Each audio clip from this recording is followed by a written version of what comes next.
कहते हैं कि जो पत्नी अपने साथ में दहेज में अधिक धन लेकर के आती है ना, वो बात बात पर गुस्सा हो जाती है, वे बात बात पर मुंह फुला करके बैठ जाती हैं। क्यों? क्योंकि मैं ऐसे ही नहीं आ गई हूं, मेरे पिताजी ने बहुत सारा धन दे करके मुझे विवाह करके भेजा है यहाँ, तो मेरी यहाँ पर वैल्यू होनी चाहिए, मतलब मेरा सम्मान होना चाहिए और मैं जैसे कहूंगी वैसे होना चाहिए। तो मेरे गोविंद भी उनको मनाने की कोशिश कर रहे हैं, करें देवी बात भी तो होगी कोई। उन्होंने कहा कि तुम मुझसे प्रेम नहीं करते हो। मैंने किसने कहा कि आपसे हम प्रेम नहीं करते? अगर तुम प्रेम करते, जो पारिजातक पुष्प इंद्र ने आपको दिया था वो रुक्मणी दीदी को नहीं देते, मुझे ला करके देते। वहां पर इंद्र को भी अभिमान हो गया कि मैं इंद्र का राजा। और इधर जो सत्यभामा है वह डिमांड कर रही है कि मुझे भी पारिजातक पुष्प लेना है।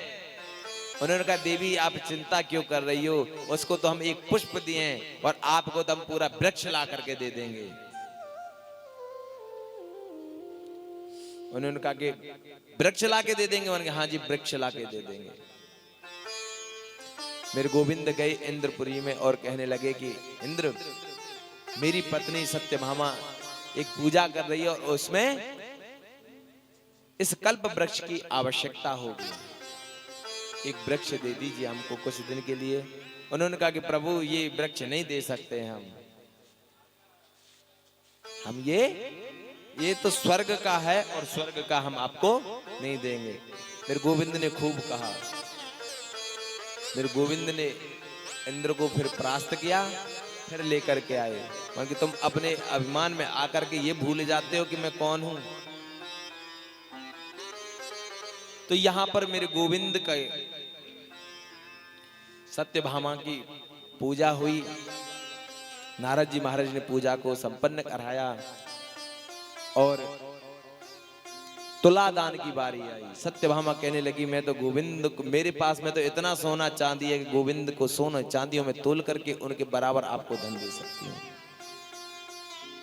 तो यहां सत्यभामा को अभिमान हो गया कि मेरे पास में इतना धन है कि गोविंद को तो मैं सोने चांदियों से तोल दूंगी।